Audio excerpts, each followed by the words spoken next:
All right, well, I told you yesterday that we were going to read some stories because we got to do our giveaway winner for a couple days ago from our critical games and hobbies. Hooked us up with some blitz decks. Oh, they're not blitz decks, they're constructed decks. So I said I was going to give these away to whoever came up with the best story for each kind of pair.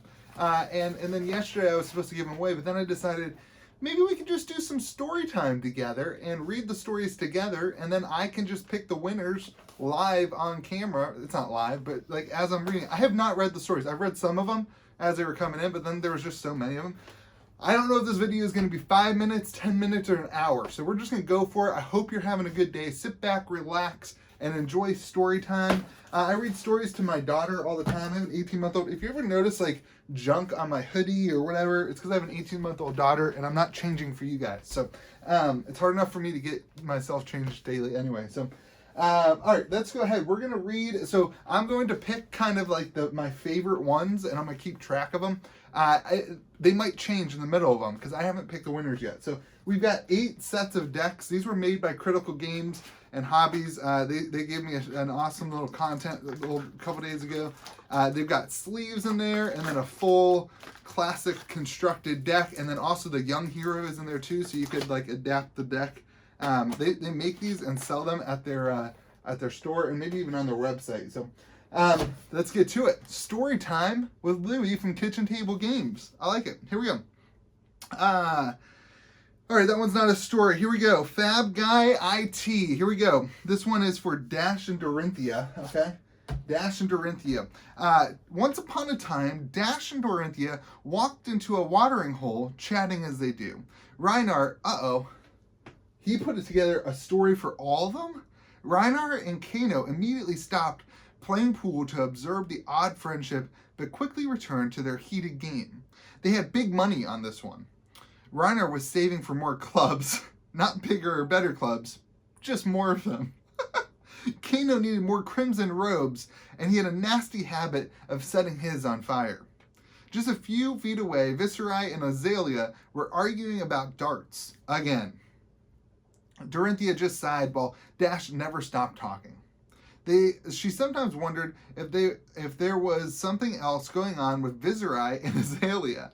He has always been spouting off about how he was the Arc Knight and the king of the darts, baby. But he always lost to Azalea, because Azalea.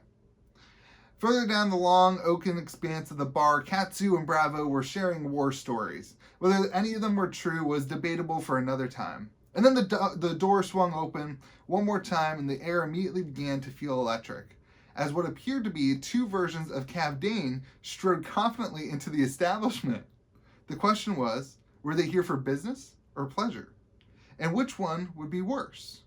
I don't need cars, but glad you're giving them to people. 2 versions of Cavdane? So what, was one of them Cheyenne? Shapeshifter? Or am I missing something? All right, that guy IT, nice story. He said he didn't want the card, so he's giving them to other people. That was a good story. Hanging out at the bar. I like the crimson robes catching on fire. That was pretty fun. All right, Chris Skalinsky. Once upon a time, a brute named Reinar wronged a rich family by destroying their gardens while fighting. Incensed, they sought to hire Azalea to take care of the problem. The await continues. Sorry, I suck at doing stories on short notice, plus sleep deprivation. All right, Chris, so that was a story for what was that? I had it right there. Reinar and Azalea from Chris. All right, I think we might see a better one for that. We'll see. All right, this is from Case. This one is long. Get yourself ready. This is a good one.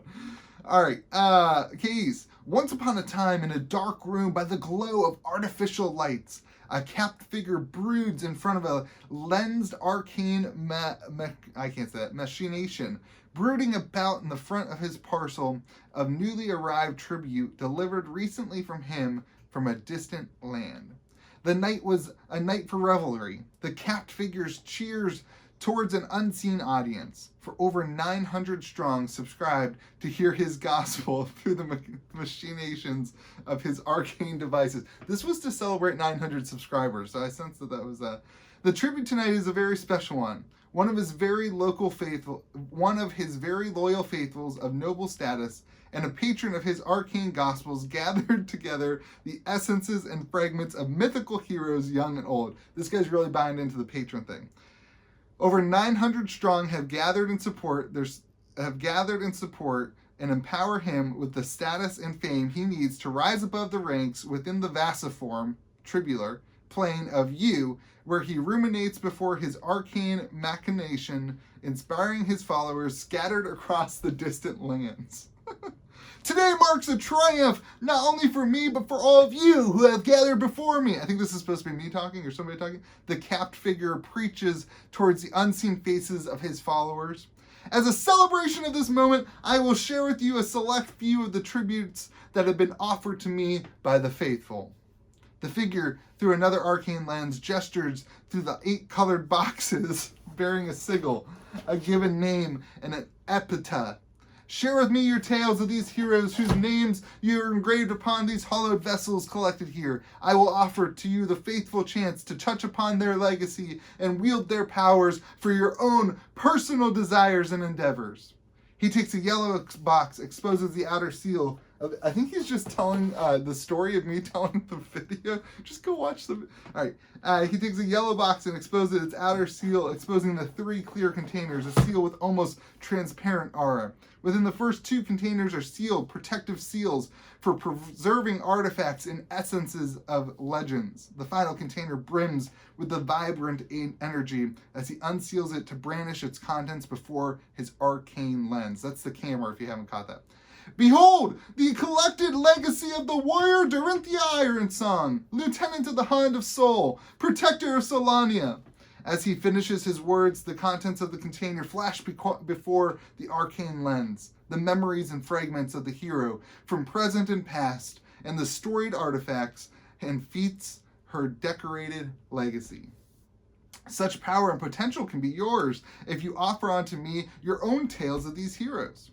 The figure detects the audience behind the arcane lens. By pair I will offer these vessels upon the worthy. He continues as he reseals the contents of the yellow box and closes the outer seal. He then carefully arranges the colored boxes, pairing each legendary epitaph, I'm saying that word wrong, I'm sure of it, as he feels fit for a pair, as he clears as he can by staunching their legacies. Ranger with Brute, Mechanist with Warrior, Wizard with Guardian, and finally Runeblade with Ninja. As the figure pairs the boxes with one another, he introduces the legacies of each to his unseen audience. Upon the final pair, he finishes the accounts of the legacy of the Arknight Viserai, master of both rune and blade. The violet box glows approvingly, satisfied with the figure's narration. And finally, last but most certainly not the wanderer of the Gorge of 1,000 Winds and Mugenshikin master of 1,000 Strikes, Katsu. A loud crack of wind suddenly interrupted the figure's speech. The red box starts to glow ominously as a voice breaks the interrupted silence. Honorable orator, a humbled warrior from the east reaches of Mysteria, wishes to inform you that my given name does not herald from the graceful feline you utter, but from the victory I carve with my esteemed blade. Please honor me, Katsu. Oh, so I'm calling it Katsu and it's Kasu? Kasu? A pregnant pause fills the room as a figure attempts to recompose himself. So that whole story was to tell me that I'm saying Katsu wrong. Alright, I'm giving it to him. Kayleese, you get, what was it? Do you get Katsu? Kasu, is that what it is? K-A-T-S-U. Okay, Kasu. You get Kasu and Kano. It's yours, buddy. You've earned it. That was a tail. That was a tail. You've earned it. I'm not even. I'll read the other ones, but I'm not going to give it to anybody else. Kaise, K-A-I-Y-S-E. It is all yours. I loved the. What did you call the camera? You called the camera a. I can't even find it anymore. Oh man, that was fun. That was great. All right, those are yours. All right, got you labeled. All right, good job. Woo! That was a long story. All right, here we go. Graham Wells. Once upon a time, Dash tried to dash around Dorinthia for a sneak attack, but accidentally ran into the Dawnblade at full speed, and it ended.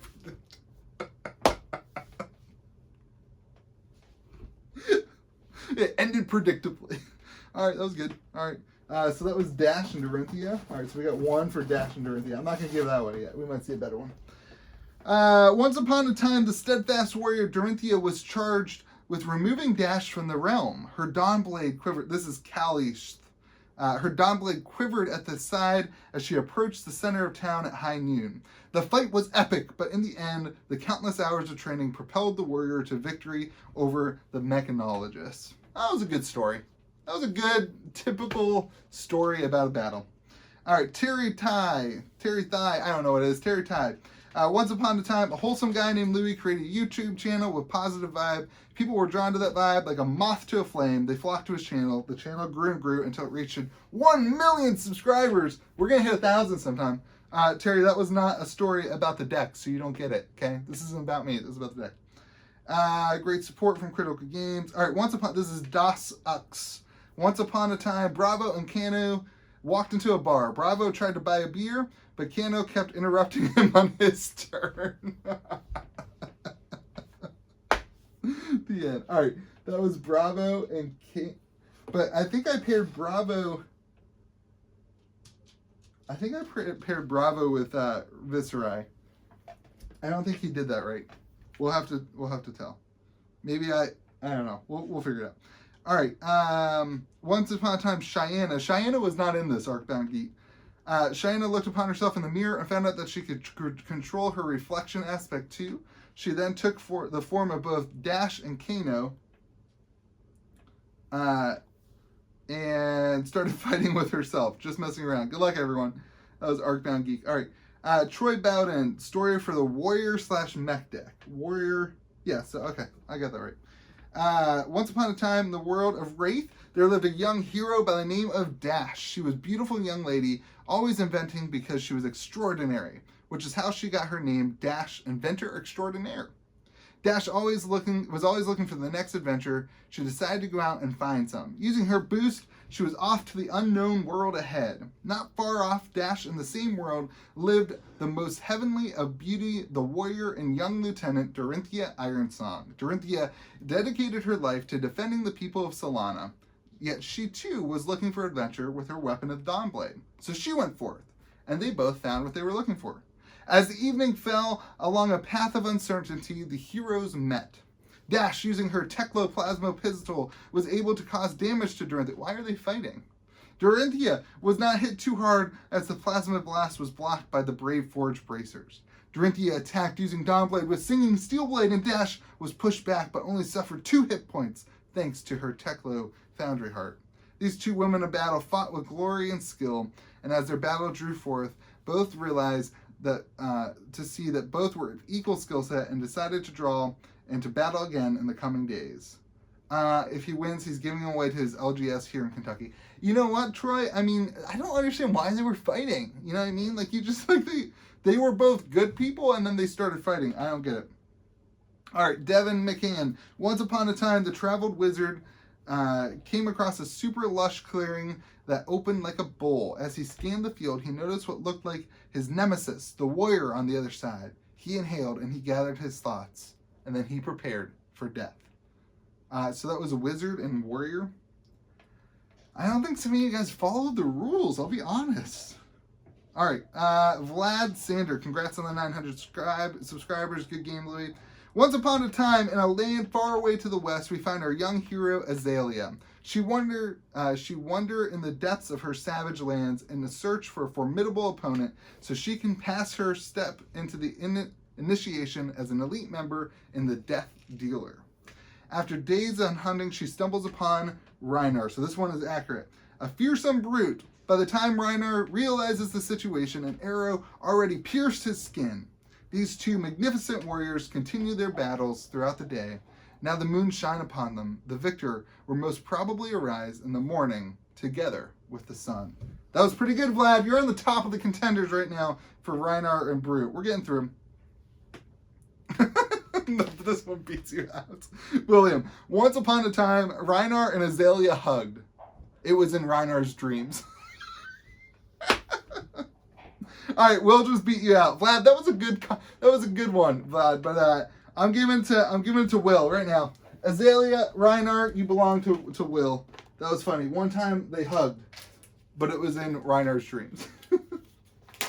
All right, Will, that goes to you. I gotta do this live, otherwise I'll have to watch the video again, and you know, I don't want to listen to myself. You guys have to listen to me, or you want to listen to me. Apparently, I don't know. 900 of you do. Here we go.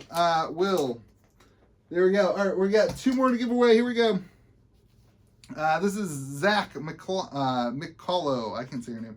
Once upon a time, Viserai, a runeblade master, was seeking out a magical energy hidden within a small village rumored to be guarding a staff of great power. Kasu, a hired ninja, was tasked to intercept Viserai, protecting the staff at all costs. No one in the village has seen or heard from about either since hiring the ninja. So let's see. Was Kano and... So that one was a story with Viserai. So what did I do? That was Viserai and Kasu. Okay, we'll have to look at that. That was a good one. Now, I like the staff. That was a good one, Zach. So you might win that one. I've got Viserai and Bravo together, though. I don't know. I'm confused. We'll give you a deck. We'll figure it out. Zach, I think you're going to win that one. I think you're going to win the Viserai Bravo deck. Once upon a time, in the dead of night, a ninja Kasu appeared in a castle. He was given the assignment to assassinate Viserai. After a fierce battle, he paired with his Kadachi and killed Viserai with his Zephyr needle in his offhand. The end. That was Philip Jang. I like Zach's better, Philip. I'm sorry. Love you, but I like Zach's story better. It was like there was more, you know, I guess I like the, like, why are they fighting, right? Instead of, like, they just appeared in it. I don't know. It was pretty good. I like Zach's better. Once upon a time there was 2, then there was 1. The end. Okay, that one doesn't win anything. Once upon a time. Oh, this is another long one. This is Dorinthia and Dash. Okay. This is Cardboard Dreams. I just posted a video with Cardboard Dreams playing. We played against each other. It was a lot of fun. All right, Cardboard Dreams. Here you go. Once upon a time, a young Thea had just camped outside the city of Metrix. Her and some others from the Iron Song family had been commissioned as blacksmiths by a family in the upper class of the city. I see that you've watched my lore videos.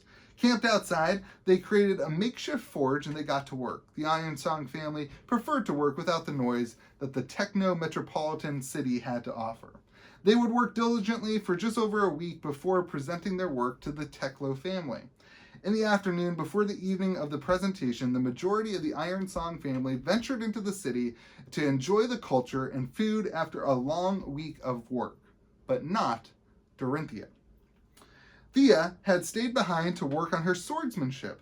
She had been proclaimed a prodigy by the Archon and Solana, but had yet to fully awaken as a swordswoman to protect her home, so she practiced. Having been so far out of the city, Dorinthia became surprised when she heard, in the middle of her training, the sound of mechanical zips and zaps coming. Oh, that was a good reference to Zip and Zap, which is a wizard card, but to mechanical zips and zaps coming from the camp just a few meters away. Maybe I'm missing that. Heading over to the camp, Dorinthia was able to hear joyous laughter and giggles coming from the owner of a long crimson red hair. Looking closer, Thea could see that this girl with red hair was holding what the Iron Songs had just built for the Teklo family. Dorinthia immediately drew her blade and charged the girl. Wait. Do you guys have swords? I have a sword. Dorinthia immediately drew her blade. I missed my point. Oh, this was gonna be good. Where was I? So she practiced. Dorinthia immediately drew her blade and charged the girl, demanding that she drop the item. The two began to clash for some time. However, it was obvious that the girl was enjoying the clash. Indeed, why was she laughing? Dorinthia began to think. After about a minute of the cat and mouse chase of the battle, the red-haired girl was able to trap Dorinthia in a web of electricity.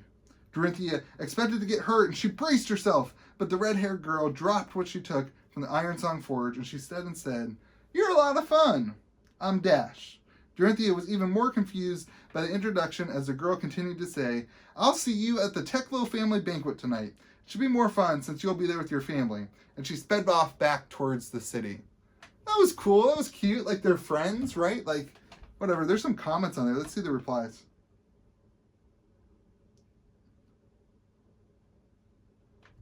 I like it. I like it. You win, buddy. Cardboard Dreams.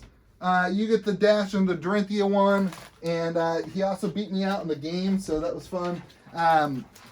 He actually said he didn't need it, but I know him, and I know that he will put those...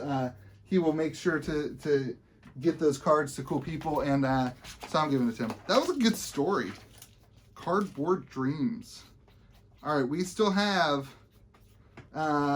so I think maybe I got these confused, and the Visceri, and we'll have to look at that.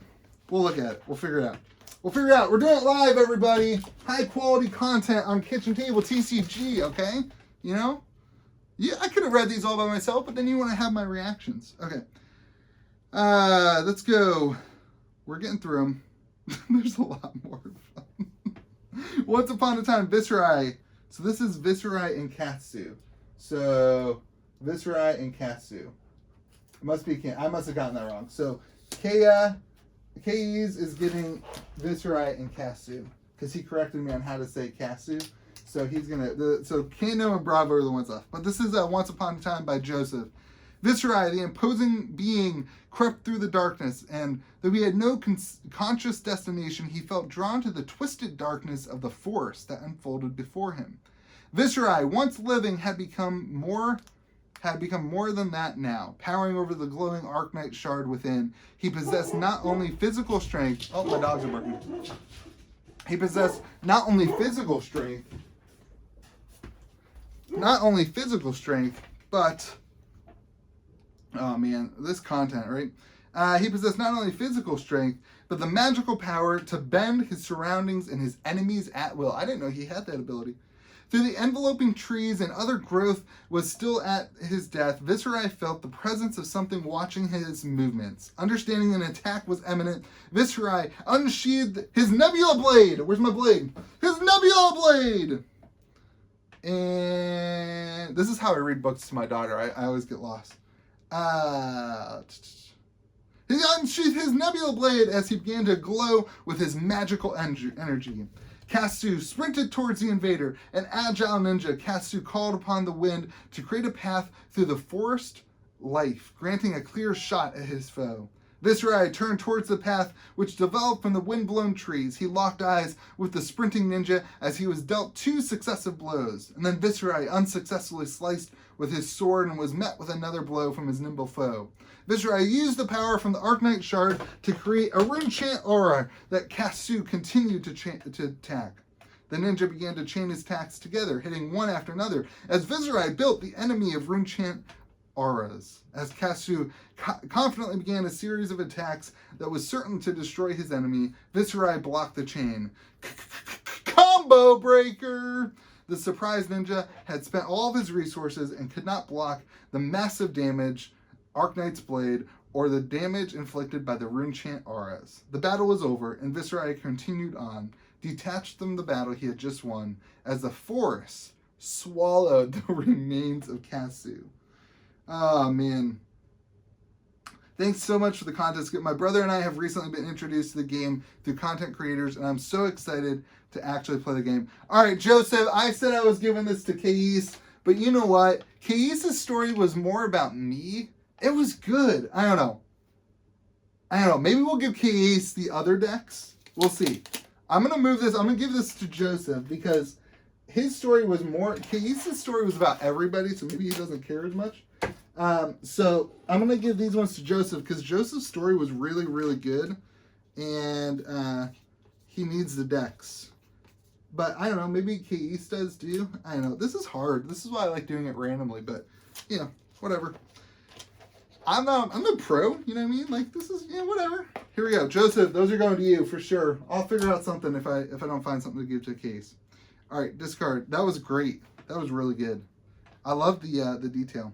I'm glad they sent you some love. Great. Once upon a time at Lord Scufflet's, Viserai's creator whimpered as the head of the Mugenshi clan, Kisu, raised his harmonized Kodachis. This time peace is not an option, said Kisu. You may strike me down now, but Viserai will avenge me, said Lord Scutlif.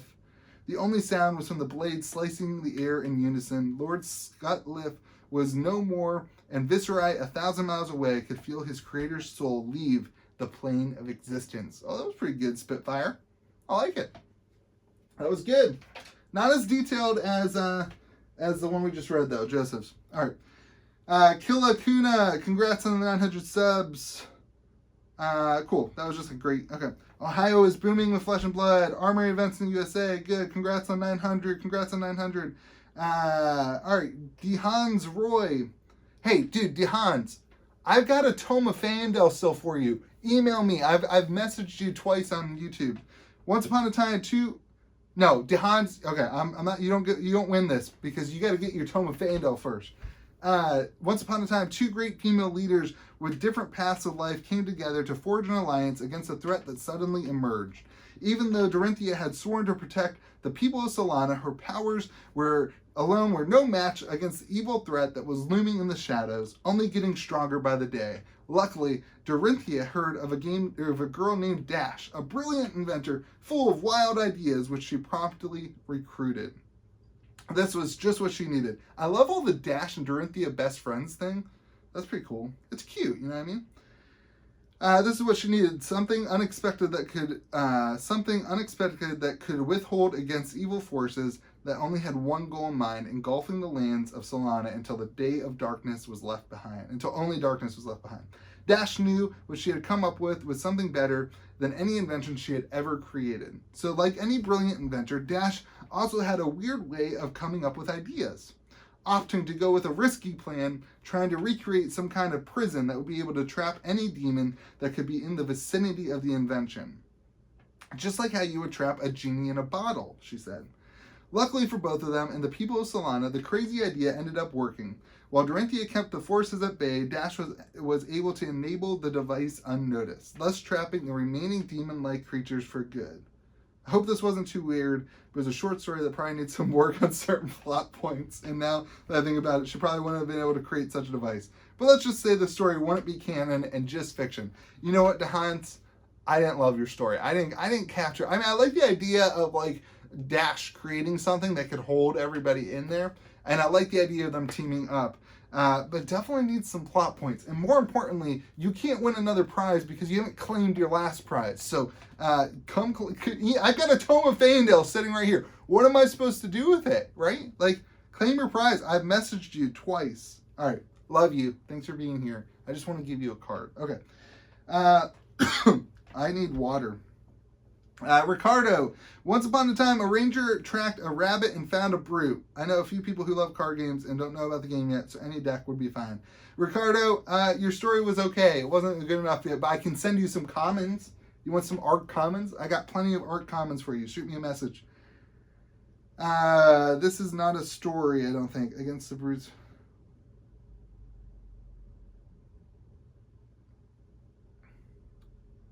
This is from Alan P. Batt, but I think it's just he drew some artwork. I think that's what he's saying. I'd love to play with the Rangers. Hilariously, I made a special Miss Paint tokens for Tabletop Simulator. It's just his, okay. The moral of the story in the backstory to the token was that the intimidate factor on Rhinar is so strong and that the attacks are very often centered on non-attack actions. I don't think that's a story. Great content, whatever. Once upon a time, a man named Not Johnny. That's from Team Covenant. A man named Not Johnny Bravo lived in harmony as the star of the Everfest Carnival and the strongest man in Rave. That is, not until the nation fire wizard Kano attacked at instant speed. Now Bravo must armor up with all the arcane barrier he can find and live up to the hype as he has created for himself. Can he actually do something about this meddling spellcaster? Will a brawn beat brains? Who will walk away victorious? Find out now in the next episode when I get my hands on these 2 decks to test them out with my bro. All right, that was Casual Critter. I like that one, Casual Critter. You know, things can change. Things can change, but I'm giving Casual Critter the deck right now so he can play with his bro. Casual. That was good. That was the first Kano Guardian story, I think. The first Bravo Kano story, and he made me laugh. So I hope my camera's still recording. I can't see it. It doesn't have a timer, but I hope like my battery didn't die on my phone. Let's check it because I'm gonna be really, really upset. We're at 30 minutes. If you're still watching this video 30 minutes into it, more power to you. I can't believe I'm still recording this video 30 minutes into it. All right, we're almost done though, I think. Here's Alan's story. Once upon a time, my attempt at a Reiner Azalea. Oh, this is good. Oh, my iPad died. Oh no. Okay, we can't put this far in. We're navigating, everybody. We're gonna go to the computer. I'm sorry. This was longer than I wanted it to be, and my iPad died. So here we go. We're navigating to the computer. If you're still watching this far, you deserve to hear the stories. Okay. So let's pull it up here. Oh my gosh. You know, I should probably edit all this, but I don't have time to edit today. So this is where we are. Here we go. So this is Alan's story. So he had just commented. If you're still watching, you're amazing. All right. Alan. Once upon a time, I attempted a Reiner Azalea story. They always smelled when they go out of the hole. The brute felt the stringent arid imprints of the pits on the path of his head, slightly camouflaged by some discarded berries a fawn stepped over a minute ago. He knew this was one of the filthy rats from a hole. He did not question how they came here. He did not question why they were. He simply knew that there was a pest among the woods, and he must hunt them down. So he pushed the skull wrap. She pushed down the skull wrap. She watched through the leaves in her next target, visualizing the card depicting a simplistic design of that massive club she knew. It was over before it began. He knew that the mites from the lower gut legs must have brought friends. No one was dumb enough to come to his home without a legion and a half. He moved carefully behind a great oak tree and crouched, sensing his surroundings. One. There was only one. A cruel smile formed his scared features. It will be a fine meal. She saw the brute lay casually, likely tracking some manure left by a nearby fauna. It was time. Her practiced movements drew death to a string, as silent as the whispers of mother's lullaby. Then she saw the eyes, the primal eyes of a hungering mass. And he saw the tremble of an arm behind some shrubbery. An arrow hit its mark. A tree crushed the rat. Silence. Whimpers. The brute broke the shaft of the delicately crafted arrow and felt anger no more. The brute sunk below the place of his bonds, and staring at the twitching corpse of the dying rat, he soared one last time. His heart was pierced. That was pretty dang good. That was really good. Who did I give the Ranger and Brute, Azalea and Reiner? Alan, you say that you want the Ranger stuff. I'm going to keep the decks to them, but I'm going to hook you up with some Ranger cards, okay? I got some Ranger Majestic I think I can send you. Okay.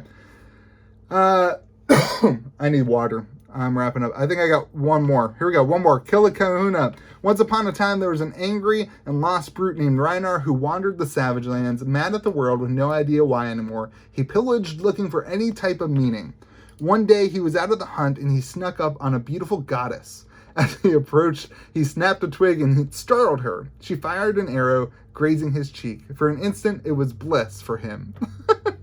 A beautiful and strong woman who wasn't scared of him. They snuck off and were happily ever after. Little brute babies and stuff. Killa, that was good, buddy. That was pretty good. But they weren't fighting. I'm not giving that to you. That was good, though. That was funny. All right. That's everybody's, I think. Hey, if you're still watching this, I appreciate you. You're amazing. I hope you guys have a great day. Thanks for sharing your stories. I'm going to send out those decks, and I'm going to send Alan. Alan, I can't say your name. Lain. I'm going to send you some Ranger cards. So the casual, you got the Bravo Kano deck. Joseph, you got the Kasu Viscerai deck. Will, you got the Reinar Azalea deck. And Cardboard Dreams, the Dorinthia Dash deck. And then I think I said I was going to give something. I don't know. There's somebody else I said I was going to give something to. I'll go back and watch it. I think it was Achilles. I said I was going to give him something. I don't know what I said, but I'll hook you up. Hope you guys have a great day. Thanks for being a part of the channel. Let's get to the goal right there.